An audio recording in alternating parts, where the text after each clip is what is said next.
नमस्कार साथियों, मैं सोनू कबीरपंथी जागौर जगांव से। आज हम मौजूद हैं हरियाणा के जिला पलवल में और हमारे साथ में हैं देवीदयाल फूले जी। आने वाली 2 सितंबर को ओबीसी एससी महापंचायत का इन्होंने आगाज़ किया है और उसका नाम दिया है शूद्राज क्रांति। आज हम जानने का प्रयास करेंगे कि आखिरकार ये पंचायत किस लिए रखी जा रही है और इसका मकसद क्या है। देवीदयाल जी, आपका बहुत बहुत स्वागत है हमारे चैनल पर। सर्वप्रथम मैं जागो और जगाओ चैनल का धन्यवाद करता हूं कि यह चैनल बहुजन मूल्यवासियों के हितों को उजागर करता है, जनता के बीच में लाता है, तो इसके लिए आप सबका धन्यवाद। और साथ में जितने भी बहुजन मूल्यवासी योद्धा हैं उनको देवीदयाल फूले का क्रांतिकारी जय भीम, जय मूल्यवासी।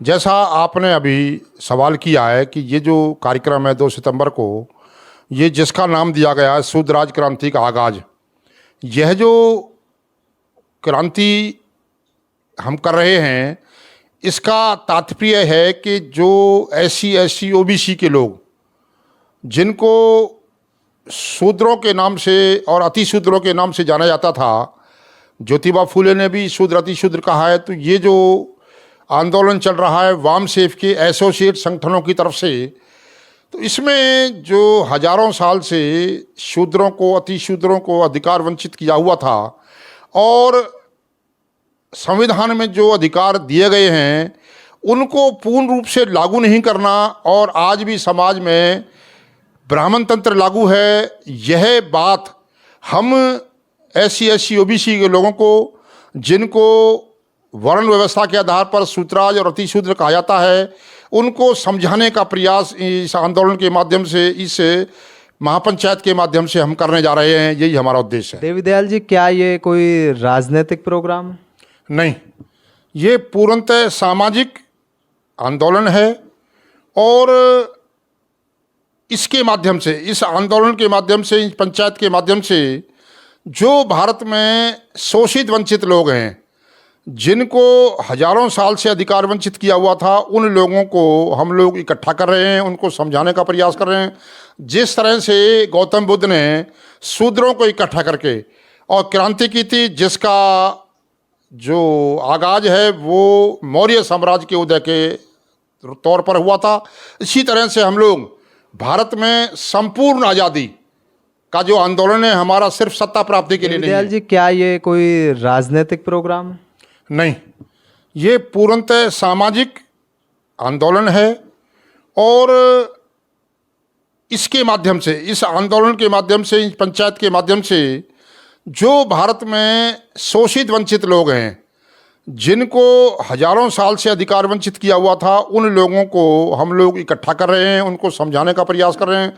जिस तरह से गौतम बुद्ध ने शूद्रों को इकट्ठा करके और क्रांति की थी, जिसका जो आगाज है वो मौर्य साम्राज्य के उदय के तौर पर हुआ था, इसी तरह से हम लोग भारत में संपूर्ण आज़ादी का जो आंदोलन है हमारा सिर्फ सत्ता प्राप्ति के लिए नहीं है। तो हमारा जो उद्देश्य है वो लोगों को, जो विशेष तौर से बहुजन मूल निवासी, और मूल निवासी शब्द के बारे में मैं आपको बता दूं, जो भारत के एससी एसटी ओबीसी और कन्वर्टेड माइनॉरिटीज़ के लोग हैं, यही भारत के मूल निवासी लोग हैं। और राखीगढ़ी में जो कंकाल पाया गया वो आर्यों के आगमन से पहले का पाया गया, और आर्यों का आगमन 4700 साल से लेकर 4000 के बीच में है। तो हम लोग जब से ये जो आर्य लोग आए हैं, विदेश डीएनए द्वारा जो विदेशी घोषित लोग हैं, इन्होंने भारत में जो मूल निवासी द्रविड़, आर्य, अनार्य और नागवंशी लोग हैं, उनको छल और बल से गुलाम बनाकर उनको यहाँ सत्ता छीन ली।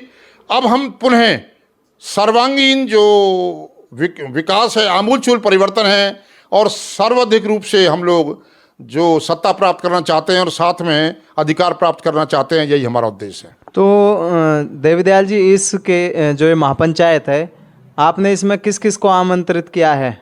इसमें मान्यवर जो मुख्य अतिथि हैं वो पूर्व सांसद राजकुमार सैनी, जो लोकतंत्र सुरक्षा पार्टी के राष्ट्रीय अध्यक्ष हैं, और साथ में इस कार्यक्रम की अध्यक्षता मूल निवासी नायक माननीय वामन मेश्राम साहब करेंगे।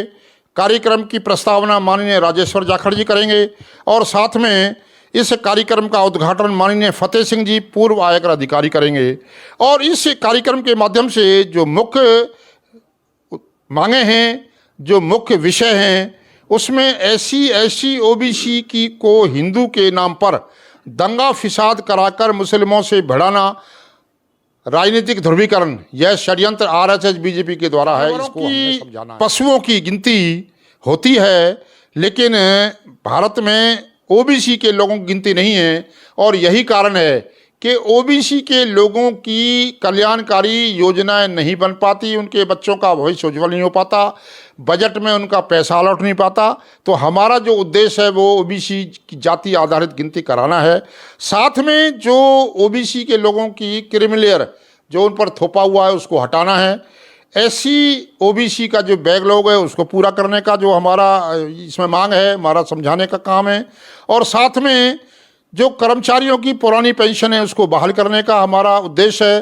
साथ में नीट में बॉन्ड पॉलिसी समाप्त करने का है, किसानों की एमएसपी गारंटी लागू करने की बात है। और साथ में जो मुख्य मांग है 52% ओबीसी को 27% आरक्षण देना और वो भी क्रिमिलेयर से समाप्त करना, और साथ में ईडब्ल्यूएस को आरक्षण देना जो संविधान की मूल भावना के खिलाफ है। क्योंकि ये जो आरक्षण है ये पेट भरने का और गरीबी मिटाने का कार्यक्रम नहीं है, बल्कि रिप्रेजेंटेशन का मामला है। भारत में जो संविधान में शिक्षा में आरक्षण, नौकरियों में आरक्षण, राजनीति में आरक्षण, इसका अर्थ है कि शिक्षा में, कार्यपालिका में, राजनीति में रिप्रेजेंटेशन एससी एसटी ओबीसी का होना चाहिए। ये असली उद्देश्य है आरक्षण का।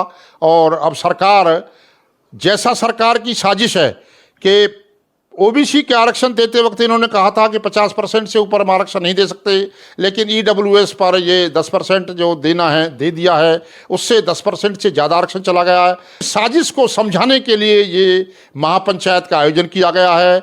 ये सारा मामला शूद्रराज क्रांति के रूप में शूद्रों अति शूद्रों को समझाने का काम तो है। इसमें कहाँ के लोग सम्मिलित हो रहे हैं और कितनी संख्या हो सकती है?